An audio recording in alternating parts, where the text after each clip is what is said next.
As we get older, many people start taking on an interest in love. It's common for people to take a leap and give in to all that love and companionship from a partner have to offer. This can often be a good thing, but it can also be a bad thing, just like everything else in the world.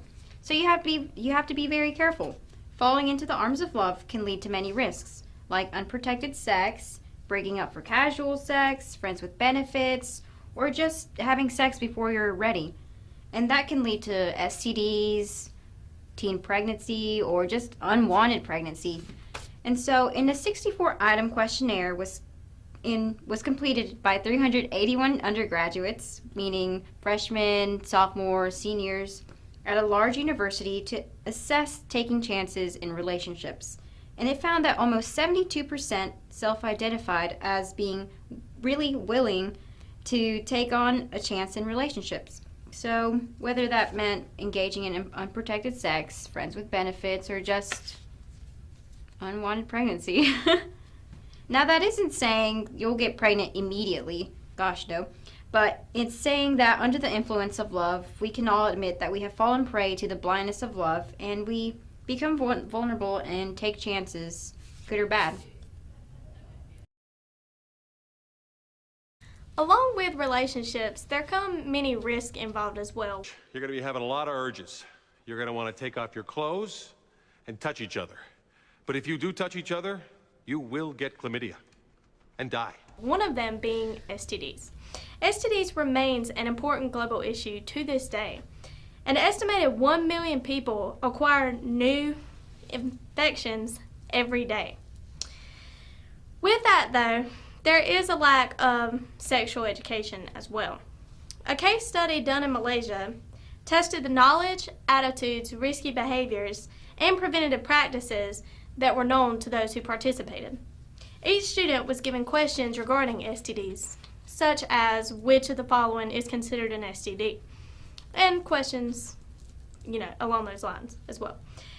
AIDS was the best known STD out of those that were tested. Less than half of them, however, knew that gonorrhea was even an STD. There are many misconceptions regarding STDs. 62% believed that tuberculosis and asthma were STDs. Others even believed leukemia and rheumatoid arthritis to be an STD. When asked about the causative organisms that cause STDs, many believed it to be a virus, bacteria, parasites, even mosquitoes. When asked about the mode of transmission for STDs, they believed that sharing clothes and food and drinks could help acquire an STD. A preventative method of STDs they believed to be monogamy. They believed, I guess, that if they stayed with that one person for the rest of their life, that they would be good. In many different nations, there's different knowledge regarding STDs. In Uganda and Nigeria, they mainly know AIDS to be an STD. In Germany, however, there are low levels of knowledge regarding STDs, with the exception of AIDS. In China, it is mainly known syphilis and gonorrhea to be an STD. And in fact, in that particular section of China, the highest morbidity actually comes from syphilis and gonorrhea. With that being said, sex education in Malaysia is still very new, so they are trying to acquire different ways of bettering the education. And it shouldn't just be like that in Malaysia. It should be like that in other nations as well across the world. It needs to be better. It needs to be, more enforced so that people aren't misinformed when it comes to STDs. So in the meantime, be sure and wrap it up.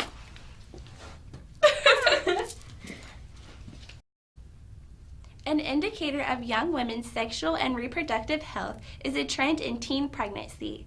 Don't have sex, because you will get pregnant and die. Don't have sex in the missionary position. Don't have sex standing up. Just don't do it. Promise? Okay, everybody take some rubbers. While tracking teen pregnancy rates, this can prove what is an efficient birth control for young sexually active women and their partners. Statistics show that in Canada in 1974 was when the researchers first started to research data about teen pregnancy. And in 1999, they researched about abortion.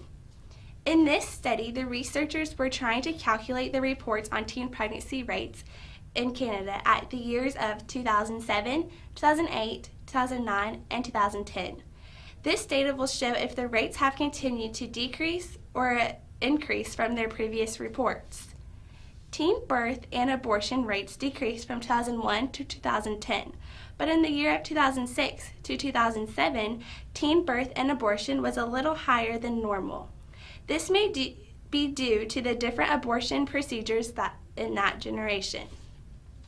If a woman was 15 to 19 years old in the year of 2007 to 2010, the teen pregnancy data was unavailable.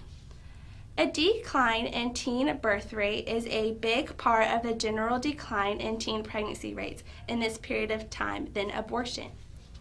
At least 30% of Canadian women have at least one abortion in their lifetime.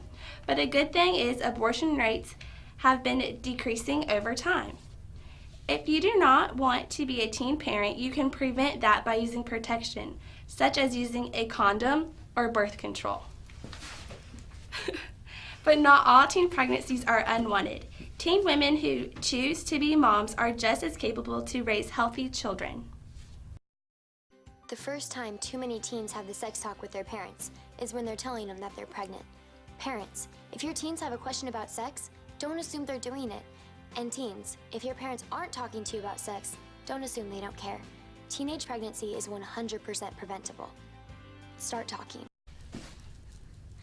Hey guys, I'm Jess, I'm Maggie. I'm Lindsay. and sorry you had to watch that awkward video. Yeah, it was But so terrible. We just wanted to come and say that it's important to understand that this information that we read and said is subjective to certain areas, and it's not, doesn't mean it's going to come true or everyone's going to get pregnant or not everyone doesn't want to get pregnant. It's just, I don't know. It was just important information that we just wanted to relay to all of you who are watching this. So, again, sorry for the awkwardness. We're not Hollywood Professionals. film producers or anything, so But sorry. Yeah. Bye. bye.